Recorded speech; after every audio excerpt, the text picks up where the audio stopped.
Hey guys, we're back, episode 5. Yeah, so we're gonna talk about common core team building. We're back again. We got Aubrey with us because he's a group and he's always with us. It's me, Brian, Matt, and Corey again. Hey. Jason's running a little late. Hopefully he's here. So he might pop in and have some feedback on this. So we'll see. Today we wanted to talk about common core team building, what a beginning player should do. What really helped us start doing what we were doing. We got experienced players here, and Aubrey just starting out. Kind of, will have some feedback and some insight. First, though, we wanted to bring up a giveaway we wanted to do. We're not quite sure yet what we're giving away. It's gonna be cool. We're talking about some con exclusives, or some maybe some older super rares or something from previous sets, some Silver Age stuff. But still really cool. Topics, guys. Give us topics. Mention, I don't know, episode 5. And go comment on our Strike Force 5 Facebook page and give us topics for this. That way we know, hey, yeah, we're listening to the podcast. Tell your friends. And then if we use it, we'll put your name in a drawing, and maybe every 2 or 3 episodes we'll draw a name and we'll give away some stuff. So that'd be really cool. That's something we're looking to do. So with that said, common core team building. So we all know that you can have an unbalanced team. Yeah, and balance, that's the biggest thing. I'm not sure what your guys' opinions are, but mine, for a beginning player, balanced is a must. Just to learn stuff. Balanced is a must. You can't roll in there with a dual Loki and expect to learn anything about team building. I'm not taking a jab at anyone, but you know. But balanced. And so what do we mean by balanced? You got primary attacker, secondary attacker / support, and then support characters. Obviously, more characters that can fill each one of those roles concurrently, the better. And what we mean by that is you have your primary attacker, and if he has, some of the support powers and stuff, he can help fill that support role as well. Team. So much, like I would say, like a Wiccan. Yeah, Wiccan has decent attack power, damage, and perplex, outwit, has a lot of support powers. I know when I was building teams, I used to have a primary attacker. He used to have at least 11 damage, a moving attack, 11 attack. Moving attack ability, with at least 3 damage, and he'd basically be able to dish out my damage. And then I would run with 2 characters, support and secondaries together. I was running a lot of Banshee, with like Trinity War Bat, stuff like that. 2 characters that had those support powers. And I tried to run one with positive support powers, meaning perplexes, outwits for me, or something that adds bonus to your team. And then one with like a negative support. And what I mean by like that is like Nighthawk Prime hindering your guys, Banshee hindering your opponent's team. And it worked out well for me. Right? I mean, what about you guys? What did you start doing? For me, the first, I'd say, super meta team I ever built was Highfather, Iron Pharaoh, and Cerise. Mm-hmm. And that team was Highfather kind of fit the support / disabling the opponent category. Right. Iron Pharaoh was by far my primary attacker, and Cerise was taxi /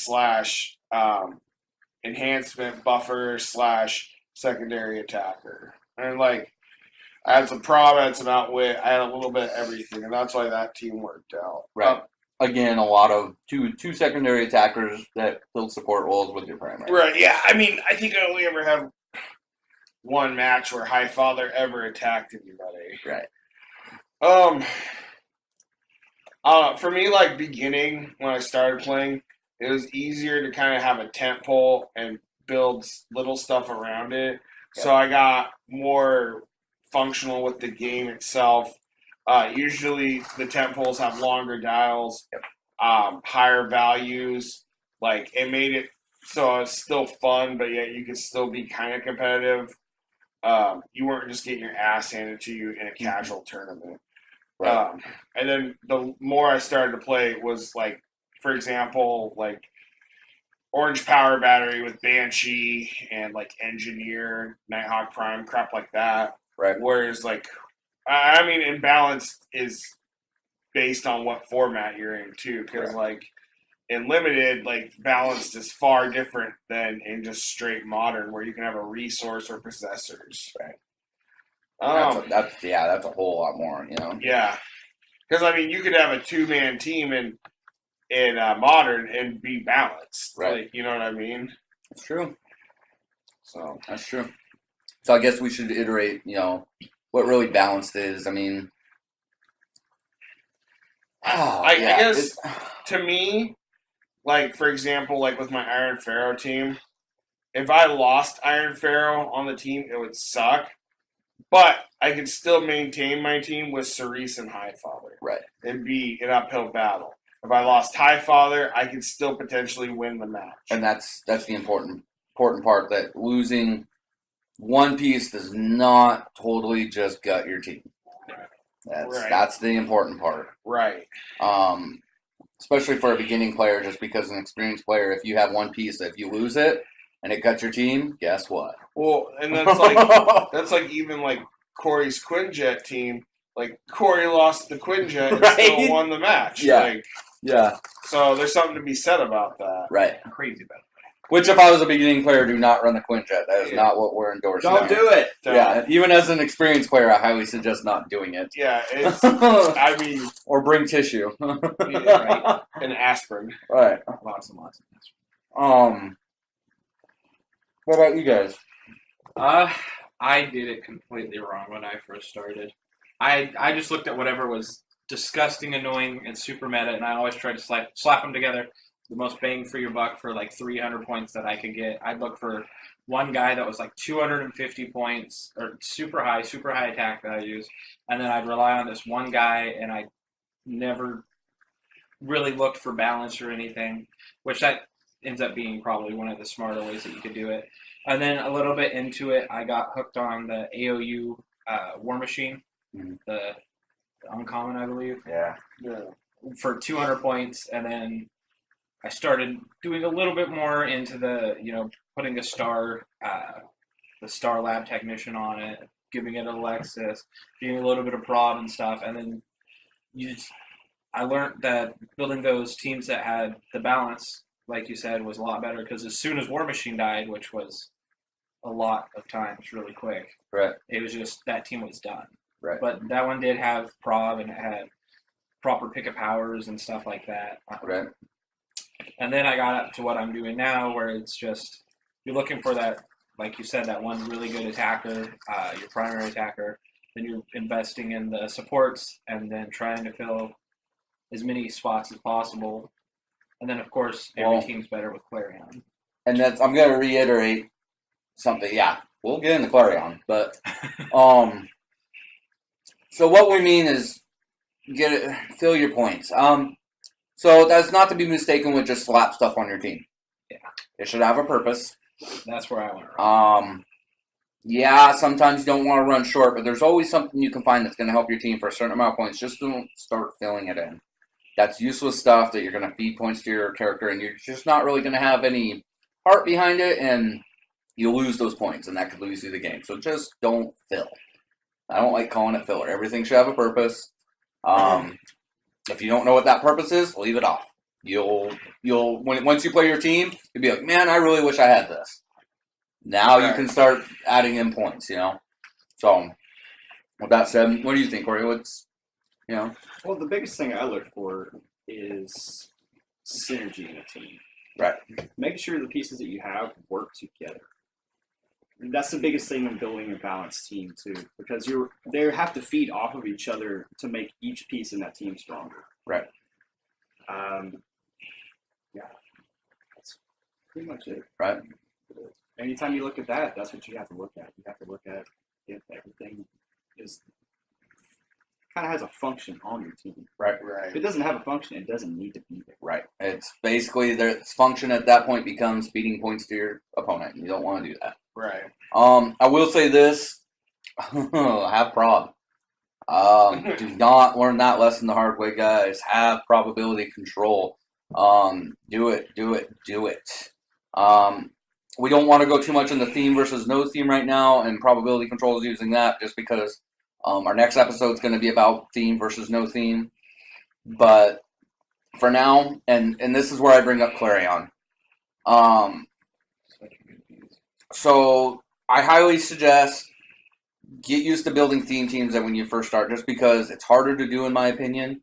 Mm-hmm. And so if you stay within it, you're good, and go to Mystical. And I probably just gave Robert the biggest man chubby of his life because he absolutely loves Mystical. But Clarion, guys.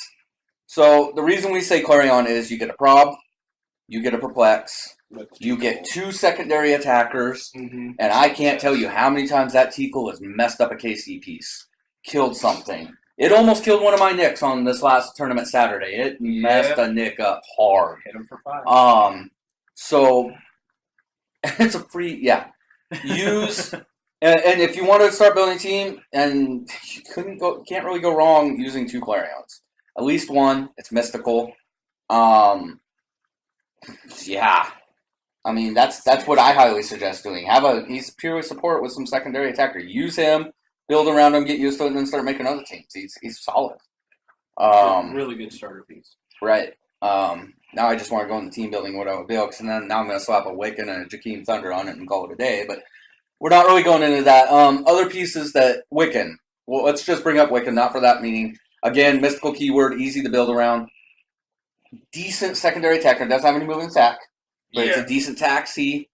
And it has all those support powers. It's got the outwit, perplex, prob. Can't say prob enough. Have prob. What's some other characters that new players or even some experienced players may not even realize out there? You know, the 85-point Trinity War Batman. That's another good one. Yep. Because he fits a category for me of he can be a little bit of everything. He's a utility belt. Yeah. Characters like Jakeem, Trinity War Bats, Ace the Bat Hound, Engineer. They're all these pick-a-power pieces. Even Hat from Superman vs. Wonder Johnny Woman. Thunder. Yeah, like they can do a lot because they can pick what you need. Mm-hmm.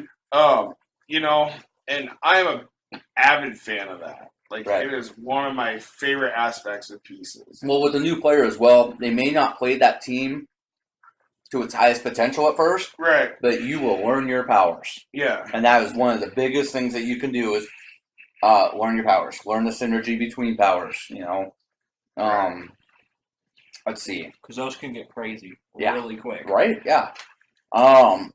Another thing that I like to look into when I'm building a team is I like my primary attacker, like I said, certain stats. They need to be able to hit high defenses. Have a plan for your team. Do you want your team to be really covert and poison them to death? Do you want to go in there and just brute force them to death? Do you want to be able to look at a 22 defense and be like, well, guess what? I'm still going to whip the living shit out of you. Have a plan and synergize around that plan. If you go in there blindly, it's just probably not going to work out very well. In the beginning, I used to choose one piece and build around them. How can I make this piece better? Right. And that's a good place to start for any team and play it a little bit. Think about stuff. You could build a team to counteract a lot of teams. Right. And if you're just starting out, you may not do that a whole bunch. But there are resources out there. You can go look at rock results. There's a lot of podcasts doing results on what's good out there right now. Yeah. It's all over the Facebook pages. People coming up with cool builds. I was on HC Realms 45 times a day looking at strategy forums, Apex Insiders for Right. WizKids Open results. And while you don't necessarily have to build for those teams, it gives you an idea what you can plan for. And so that kind of leads into build for what's fun, have fun with it, but have a plan. Well, Yeah. And that's kind of like one of my biggest things about building a team too is like there's a lot of players in our area that's just like meta, Right. but they take pieces like what Corey was saying earlier, like you like synergy. Well, they take these two meta pieces and try to force them together to work. Right. And it's like you can't take a Coriander and Nick Fury and hope for the best. You know what I mean? Oh man, well I might. Well, yeah. Well, you. But yeah, you no. might. Because like with dual Coriander, there's a reason that works. It's like, yeah. You know, or Coriander and Peggy Carter. Like, you know, it may work out for you, but what are you doing? Right. This brings me kind of one of the things that I spend a lot of time on. I spend a lot of time looking at rock results and all that stuff like that. And not just to see what won. I like to see why did it do well. Right. Like, how do these pieces work together? You know, what are the intricacies? Yeah. Speak today. But how does it work together? Right. Like, why are these pieces just mishmashed together? You know, what benefits from the other piece being there? You know, and you can kind of start to develop an understanding of how high level teams work. Yep. And then you can use that information to end up, you know, kind of Molding what you do. yeah, getting ideas for your own builds. Right. Well, and that's like when Trinity War came out, everybody looked at that Lex Luthor and thought, "Oh, that's interesting." But then, was it Mexico Nationals he won? Yep. And it was you, Corey, that brought the team up in our group chat, and they were like, "Do you get what he's doing here?" And I'm like, "I have no idea." He's like, "Well, now because of ID cards, you can just bring in all these pieces, and you still can't target him, and he's 200 points." And this is a piece that came out in Trinity War, and we didn't see that team until Mexico Nationals this year when the teleporter was already out. Right. So this piece has existed for almost 2 years, and it breathed new life into it, you know, with something else being added. Right. So you need to look at older pieces too and kind of, you know, see, okay, well, something new is coming out. How does this affect this? Right. Right. Well, and that's like we were kind of talking earlier too. Like, I think we actually talked about it in an older podcast. There's not a lot of hypersonic characters anymore that ignore characters for movement. Right. But then I go back and I look back at Trinity War, and I'm like, dude, Johnny Quick, he ignores elevation and characters for movement, I believe. Mhm. I'm like, that.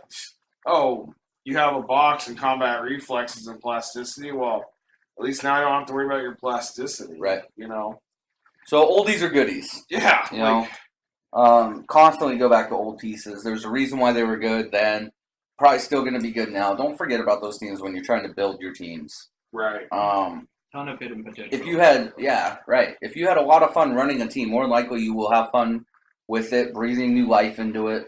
With some of the newer pieces. Oh, well, you did that too with KC Flash. Like, Yeah. everybody ran in with Turtle for a while. Right. But then when the new KC pieces came out, you said, screw it, I'm running a team of KC Flash and a bunch of support. Like, Yep. I've already started doing a similar idea for the Majestics regional. I'm still waiting to hear if it's 300 or 400 points, but breathing new life into stuff. Oh man, Renee Tilley's gonna rule the world. Just saying. oh, yeah. So yeah, guys, when you're building your teams, and I'm gonna stress this, I can't stress it enough. 2 things I have learned losing lots of games and stuff and striving and because get to where I'm at now, and you guys will probably attest to this too. Have some fun. It's a game. You're rolling dice. We're all rolling dice. Have fun and bring probability control. Bring it. The strongest thing you can have on any team is control over your opponent's dice. Right. Yes. And That is Barkov's huge. So amazing. Don't underestimate a perplex either. So, Perplex is huge. Go look up, and maybe I'll post it up with this podcast. But I had found the difference in rolling certain things, and between a 7 and an 8, it's like a 17%. Yeah, 17 or 18%. Yeah, difference Yeah. between needing an 8 to hit something and a 7. That's That's- a perplex, guys. 17%. That's a That's huge percentage. right. And then if you have a perplex and a prob, that's I think it's from a 1 and 5 to 1 and 2. stupid. So don't underestimate those powers. A lot of people are, it's only one more. It's huge, guys. It's so huge. I mean, the difference between a 6 and a 7 is the same. It's the same as from a 7 to an 8 because 7 is the most common. So if you have 2 perplexes, you are now talking like 35%. That's 1/3. That's huge, huge, And huge, you have a huge, problem, you huge. do it, you have a So, 66% chance I of highly winning. suggest running. We've said a few pieces. Trinity War Bats, Wiccan, Clarion, Engineer. Those pick a power pieces so you can use those. Element Man. Yeah, Element Man, multiple powers. The more choices you have, the better. You may not see all the synergy and all the choices in the beginning, but Stay away from that. you will never know it unless you start using those pieces. Right. Introducing yourself. I encourage you to push yourself. Go to podcasts, go on everywhere. People will help. You'd be surprised how many top level metal players, if you shoot them a message, they will help you. May not be right away, Yeah. but they're encouraging.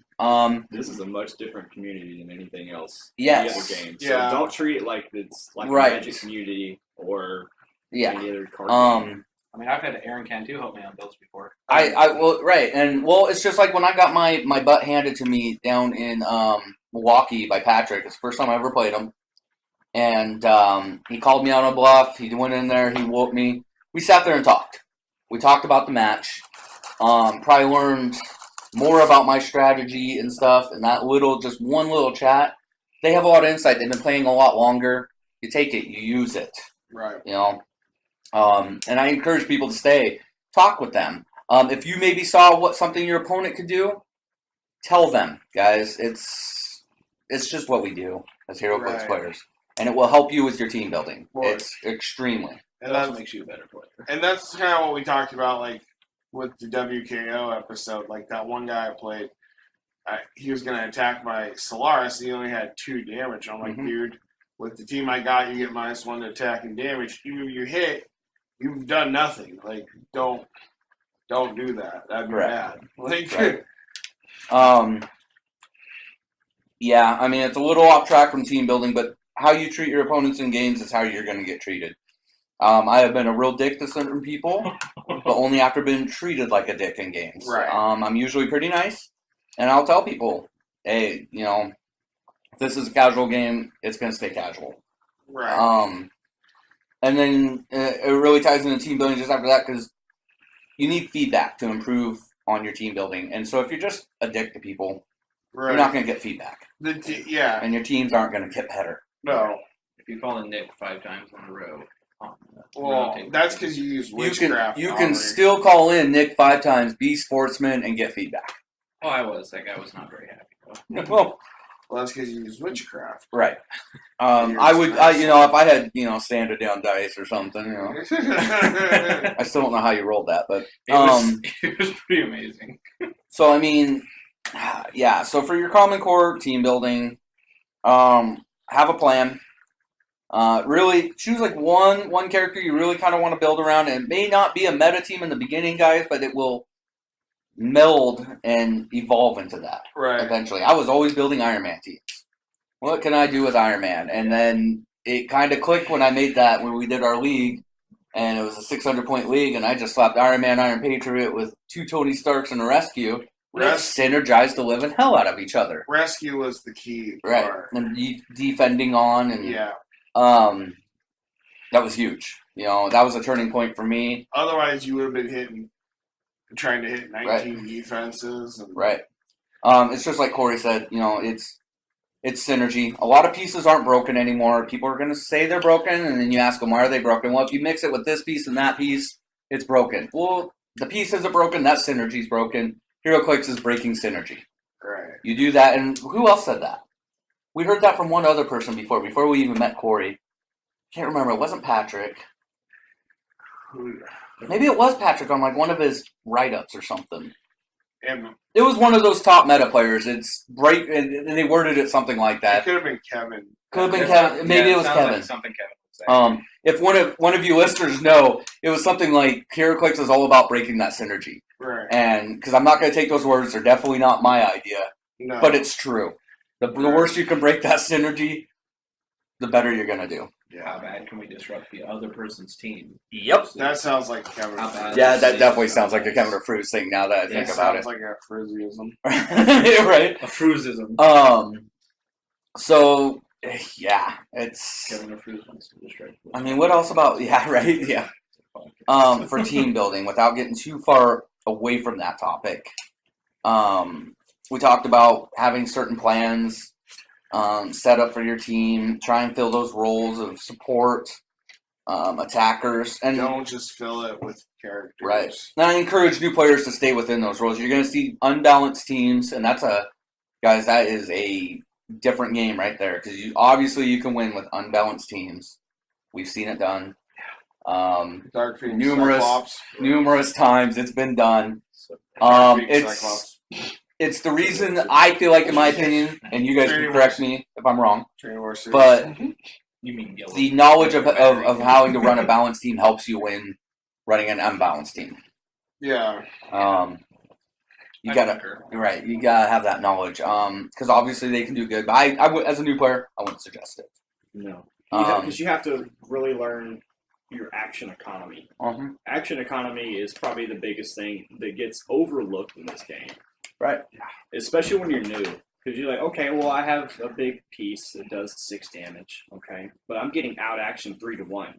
Mhm. You know, how do I mitigate that? You're right. And what he's talking about there, guys, is let's take a 300 point. Let's say Martian Manhunter, 5 damage for your 1 action, right? Mhm. Now you can take, let's say, 300 point characters. Okay? And for 100 points now, you can get something that deals 4 damage. Yeah. 3 That's Corianders. 3 Corianders, 4 damage. Alright? That is 12 damage to the 5. Who's going to win on that one? Right. Alright? That comes down to Making people waste their actions is another good thing. You take pieces like back in the day, Jubilee Prime. Oh, she's only 33 points, but guess what? If you don't go kill her, guess what you're going to have? You're going to have a 33 point monster dealing 5 damage. Well, You've got to take care of it. so gross. right. Yeah. I mean, when I first really started building teams too, like I tried to keep it at about 3 characters, Yes. and that way it was like I had 3 actions, I had 3 characters. Pretty easy to keep it the same. Now, once you get more experience, you can go a little loosey goosey with it. Right. The Shatterstar team that I never got to run was way more voices. Yeah. You know, if you want to run a team with more pieces, I recommend looking at leadership then. Right. But As far as points, I mean, we've discussed this, and it's changed a little bit now with some of the newer stuff. It used to be primary attacker 90 to like 130. You Yeah. want to fill about 30 to 40% of your team. Secondary attacker will probably fill a little bit less than that and then your third guy even less, filling the rest. right. That has drastically changed with stuff, like Clarion. Yeah. For 70 points, that's not even a third of your team, and you're getting a whole lot of support, 2 secondary attackers, and yeah. Yeah, so I mean, that's really, there's not a whole lot after that, without actually telling you guys how to build your team Right. specifically, I know myself, if you guys ever want to message me, or you could even put up on Strike Force 5, guys, put your builds up there. If you want critiques, there's not only us, but there's a lot of other people who are really good at this game. They'll give you some feedback. The only thing I request from you is, if you ask for feedback, guys, take the feedback. Yeah, appreciate it. Listen to it. Don't just be like, Yeah, meh. That's yeah, a good. yeah, Yeah, if somebody proposes, don't a ask what you scenario- don't want. Yeah, if You know? someone proposes a scenario to you and you have no answer to it, and your reply to it is meh, then That's not good. you should really be looking at that. Yeah. And the attitude needs to change before the team does. Right. The team's not the problem. Right. And now more than ever, actually, we have people ask us, what about this team? And test it, guys. It used to be that you could sit down and have a good theory craft session for 4 hours and be able to be like, no, this just won't do that well, blah, blah, Right. blah. And then stupid stuff, like Faust happens and freaking Shumagoras and stuff that you just wouldn't think. It's a big balls award. Right. The biggest thing you can do now is test your teams. Even if it's not a good matchup, playing 1 or 2 games with it really goes lengths to teach you how to play the team, where its weaknesses are, especially if you're looking to go competitive. And that's really when we talk about this stuff. It's really for competitive play because if you're playing for fun, this team building thing just goes out the window. Just have some fun with it. You know, Right. play pieces that you like. Yeah, This looking is- at Web of Spider-Man. Right. This is competitive. Play it. See how it does. Learn its weaknesses. Ask for help if you need help. Accept criticism. Yeah, that's pretty much Right. for team building. I mean, that's really what we did when we start. We basically still do that. We get a little bit more in depth. We have a plan for board, and what I mean by that is we look at archetypes, pieces, meta trends, and we write them down. And when we start to build a team, we try and build for as many of them as we can. Plan for the rest. But that can get headachy. And if you're just starting out, I wouldn't suggest doing that. But that's Yeah. what we do. I I know a lot of now it still gets headache. yeah, it really does. I know a lot of top meta players. That's what they do. They will say, "Yeah, we just play our team 40 times against everything we think of, and if it does good against all of them, or we can have some sort of plan, we play the team." Well, and that's like my Superman Blue team for Vegas. Like, I went through a buttload of characters Right, trying to figure out how I can make it work. right. And I ended up with Superman Blue, and it panned out pretty well. But Yeah, The biggest advice I can give you before going to a tournament, you shouldn't have any questions on what your team does. yeah, Your team should be locked down. You should have anytime Second you sit nature. down. Yeah, it should be second nature. Yeah. You should be able to sit down to your opponent and say, okay, what is my plan against that? right. You're not going to be able to figure out your plan or what your opponent's plan or what they can do if you're more worried about what your team is going to do. Exactly. Which is another reason why you shouldn't run Quinjex. That is almost impossible to learn everything they can do. Yeah. Yeah. So to go with current trains, the map that we chose to go with, it's a Silver Age map, but it was the Attilan North Atlantic Ocean or something like that, or yeah, it's the map that was basically in the Guardians of the Galaxy Fast Forces back Yeah. when they were still giving And- maps. and both sides were similar. Very similar. But the side that I preferred and you preferred as well, Brian, was the side with no blocking whatsoever. It's water, elevated terrain, or basic terrain. Yeah, That all is over the it. place. Again, super good map for. I wouldn't say a beginner player because there's It's line a of fires. fun map. Yes, line of fires. It's confusing. Again, it has a lot of the same similar teams. Hypersonic flyers are really good Right. on it. Stuff that can ignore elevated terrain. I feel like a Spider-Man team could do really well on it in a Silver Age tournament. Like Nick's retired playground. Yeah, I Yeah, mean, dude. and the reason we went with this map, we couldn't figure out why nobody played it. Yeah, especially after Nick Fury, like Right, I mean, or even like with Banshee from Deadpool. right, because that was the really good Fast Forces too, wasn't it? With that Star Lord Yeah. that just ripped people up with that pulse wave. So No, it wasn't that. That was one. a movie star. okay, that was a movie star. Okay, No, it was the Inhuman Fast Forces. that's right. Okay, is And the Fast Forces was okay.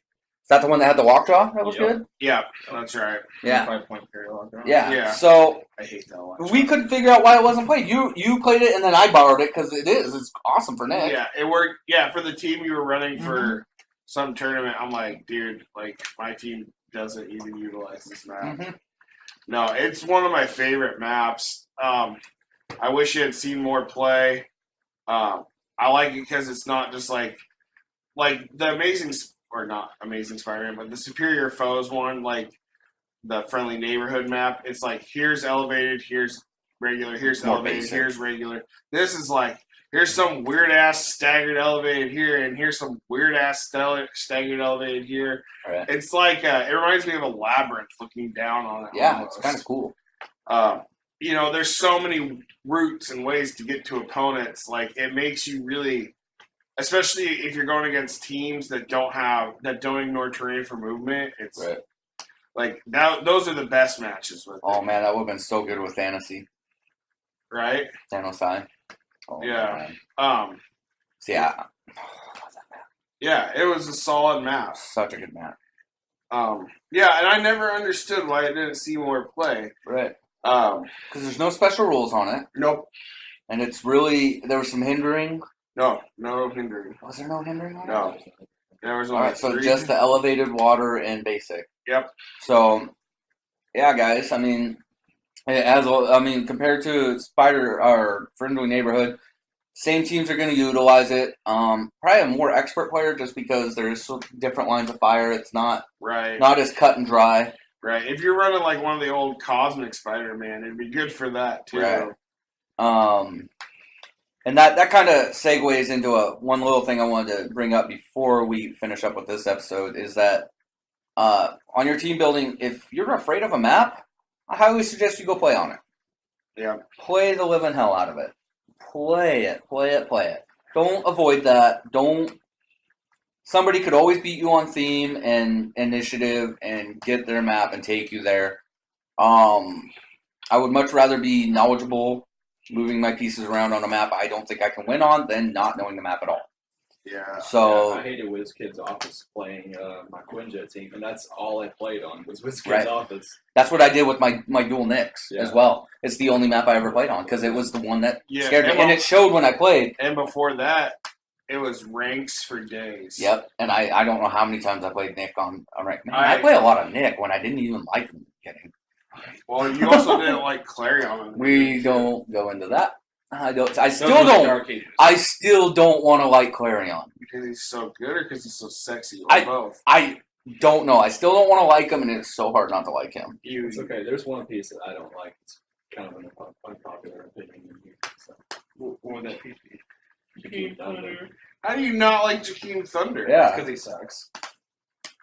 He's good, but he's tier 2 to me. Really? Yeah.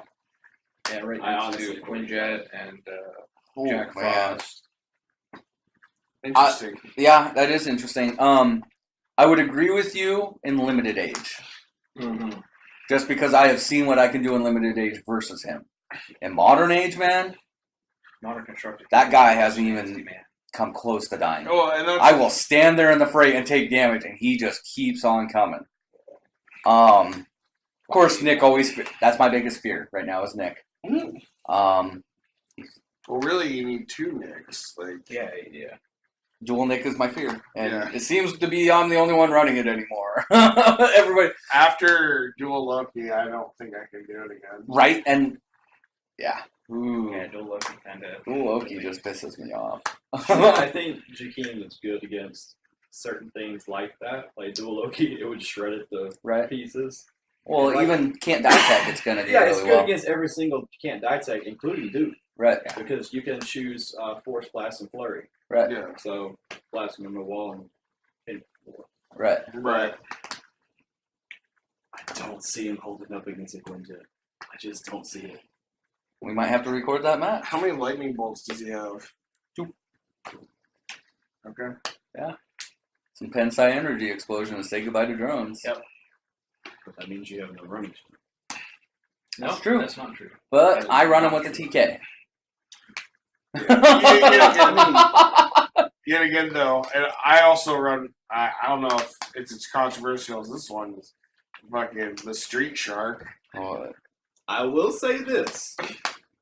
Kevin DeFrews played against 2 Quinjets with his Jakeem build, lost to both of them. Oh, I didn't even see Kevin's Jakeem build. He played it with Star Labs Tech, so he had a TK as well. really? Yeah. That's the only thing he lost to was 2 Quinjet builds. Guess we'll find out. Tip holes just do not hold up against it as well. Well, the other problem is rotation. Yeah. Rotation is. That changes everything. I think he becomes a lot better after rotation. That's But true. currently, I think he's tier 2. I think you could roast a Quinjet all day.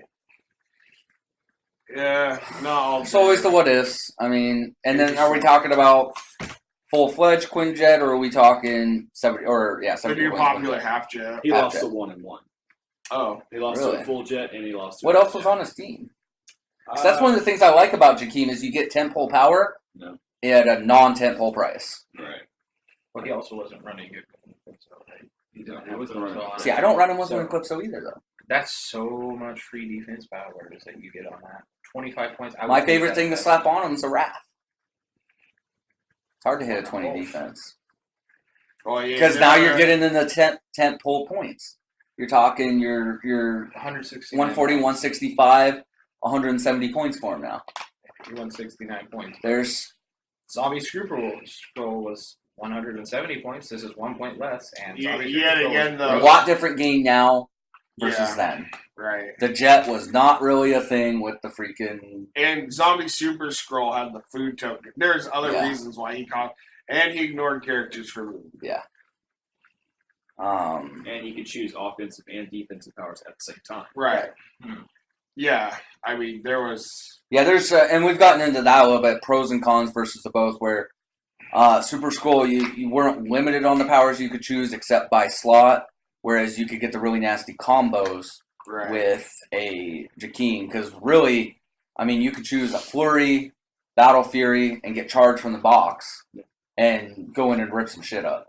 Right. And I think one of his biggest things is you can run him with 2 Clarions at that point and perplex him up twice at the same time. And now you're Right. talking a flurry of 6 damage, Right. 3 probs. Oh yeah. No. I mean, and- yeah, penetrating. Like, right. That's 12 damage. But- No big deal. again, that's a what if. Yeah, yeah. Instead of choosing Pedro, I'd probably choose outwit the Jets defense, and go to work. Yeah, because- But are you going to survive the turn after that? Because Jet can reduce penetrating. Right, that's why you'd have to outwit it. But are you going to survive after that? Right. 9 clicks. Yeah. I don't know. It'll be interesting to see what occurs with them. I think after rotation, it's the whole Yeah. different ball. I'd like to know what he ran, because my modern build, and I kind of took a little page from that Magneto build I went against. Running a Lust and Wrath, 2 Clarions and a Jakeem for 3 to Mystical, or for a +3 to Theme. Run the box on the Charge Perplex. You start getting into 4 Perplexes, 3 probs. Holy cow. Like, you don't have any TK at that point, but Yeah. always what ifs, guys. And that's the fun thing about Theorycraft team building. Right. Um, That went off on a little tangent. yeah. No, that's good. That's why I like our new style of podcast, because we can have those little tangents. So I will derail them all the time. so that's the interesting. I do want to talk about that, and we probably actually in our next episode, when we talk about theme versus no theme, how it pertains to map choice, if that's important to you, if what you choose as a prime is important to you, and whether you can build theme around it. We'll probably bring Jakeem up again. I know it will. So, but for now, guys, that's probably going to end this episode. Yeah, again, that giveaway. Mention episode 5, and we'll get you in that giveaway. Give us some good topics, guys. We want to continue to do this, and it seems like Chip Barnett is one of the few people chipping in on that effect. If I'm missing somebody else on... You just pun. You just did. pun Chip's name. You unintentionally pun Chip's name. How did... You should It is- chip it on in. Chip- Oh my God. I guess, Chip, yeah, Chipperson. my bad. I did not mean to do Chip, that. keep chipping away at that. Right. We want to hear, and I think there's a few other people that may have Oh, suggested yeah, stuff. no, there's There- more too. Yeah. but- So, we want to hear it, guys. We want to build on that stuff. So yeah, that's going to end this episode. Join us back for episode 6 when we talk about theme versus no theme. All right. Peace. Merry Christmas. Merry Christmas.